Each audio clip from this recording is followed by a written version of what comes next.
16-inch portable 4K OLED display with a touchscreen. Let's review that.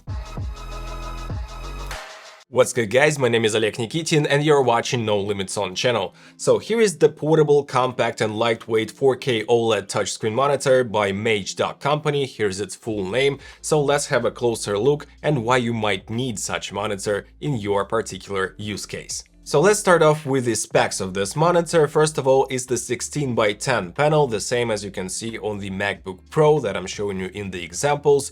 It's 3840 by 2400 pixels, and also it has 1 millisecond of latency because it's a touchscreen. You have a stylus pen as well. We'll talk about it in a second. And to draw on this screen, you need this low latency. This is the OLED panel and it has a huge contrast ratio, 100,000 to 1, and the black levels are simply outstanding. And also, guys, this is the 8-bit plus FRC technology panel, so it can reproduce about 1 billion colors. And the color gamut supports is 100% DCI P3, so this means that this panel can be used to color grade your videos or photos. It's not a gaming monitor, so you only have the 60Hz refresh rate, but also it has 400 nits of brightness, and here is the comparison with the MacBook Pro 16-inch M1 Pro laptop. As you can tell, 400 nits is more than fine to most use cases, and it has a glossy finish, and I do prefer the glossy finish because of a better contrast. And also, guys, I've been using only the glossy monitors throughout my whole entire videographer career, so I love glossy monitors for the quality of the image. The monitor itself weighs a little under 1 kilogram, it's made out of aluminum, and as you can tell, guys, the build quality is really solid, no complaints whatsoever about the buttons, the kickstand, and so on. First of all, guys, in the case you'll get this carrying case, a very nicely made one, and it can fit the 16-inch MacBook Pro easily. So it's a nice addition. Also, you get a protective cover for your screen. I don't use the protective layer as for now, but if you are a fan of protective layers, we have a glossy protective layer in the kit as well. Also, we get the HDMI cable as well as the USB Type-C cable for charging, for powering this monitor, also the power brick for 30 watts, and also the fast USB Type-C cable to connect with a single cable to your laptop like I do right now. And this monitor draws about 10 watts of power at the maximum brightness, which is not a lot, and you can easily use this on battery with your laptop.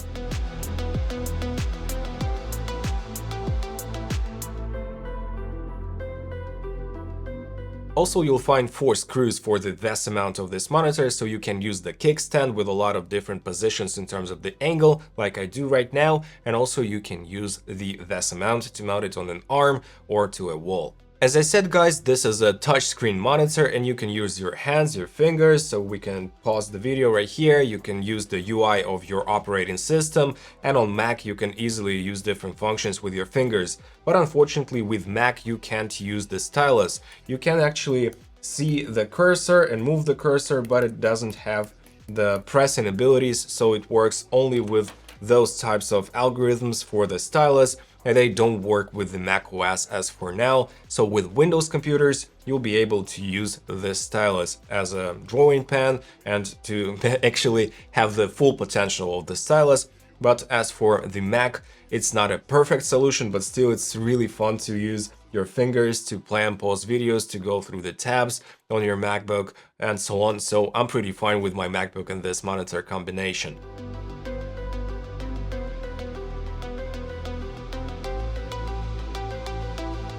Also, this monitor does have a built-in speaker, which is nice to actually listen to a voicemail or something like this, but of course the sound quality is so-so. We have several ports, so first we have the HDMI port, also the display port, the USB Type-C for powering, USB Type-C for both powering and setting the image signal, and also the headphone jack. And on the other side we have the buttons to control the monitor itself, and the easiest way to control the operating system of the monitor is to use your finger, so basically a touch control gets even more handy when you use it to change the brightness or to adjust the colors of this monitor and so on. The menu system and the UI of this monitor is also pretty nice and convenient. It's easy to understand and really easy to navigate with your fingers. A lot of different customizable features, like you can adjust the RGB in different ways, you can adjust the contrast and so on and so forth.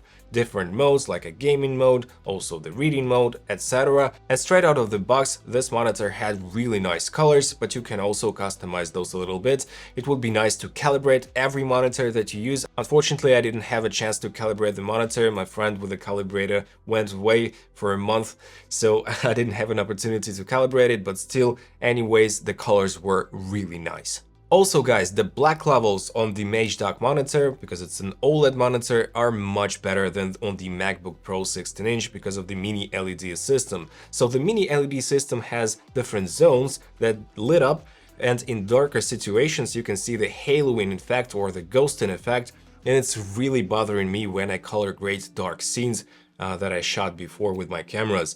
And all in all guys, the black levels of the OLED are great and it's super nice to look at compared to even the very good screen of the MacBook Pro 16-inch. Okay guys, why you might need such a monitor for your particular use case? For example, if you usually do have dual monitors set up and you need to have it on the go everywhere because it weighs only 1 kilogram, and with the case maybe 1100 grams, and you only need one USB-C cable to be able to work with this monitor everywhere you go with your laptop. Also, if you need extra real estate, like I show you here, for example, I'm editing in Final Cut and I get the clean feed on the Magedok monitor to see a full screen 16-inch 4K image on a super accurate and contrasty display by Magedok. Also guys, don't forget that you can change your laptop, you can change your, I don't know, Mac Mini or desktop solution, but you'll always have this external monitor with you, and it will go through many generations of laptops, for instance, and you'll still have at least 16-inch of extra real estate in terms of the screen. And it's always nice to have extra real estate to watch my YouTube videos while you're working, guys. And finally guys, about the pricing. Right now on the Magedok website we can find this monitor for $670, which is not cheap by any means. But keep in mind guys that the OLED panel with touchscreen with this brightness, DCI P3 100% coverage, and so on and so forth, it has to be expensive. There is no other way that this good of a panel would cost like 300 bucks. No way. So if you can justify the price of this monitor for your particular needs, go ahead and purchase it, because I've reviewed a ton of external monitors, small ones, big ones, dual stacked ones, also the Monduo monitors, and so on and so forth, mini LED, LCD, whatever. This one is simply the best I've ever reviewed, so I can highly recommend it to you guys if you can justify the price once again. Thank you so much for watching. If you have any questions, please feel free to ask them down below. If you did enjoy this video, please smash the like and subscribe buttons and hit the notifications bell. And right here, guys, I have a full playlist of monitor reviews for you to watch next. Thank you so much, and I'll see you in the next one. Take care. Bye.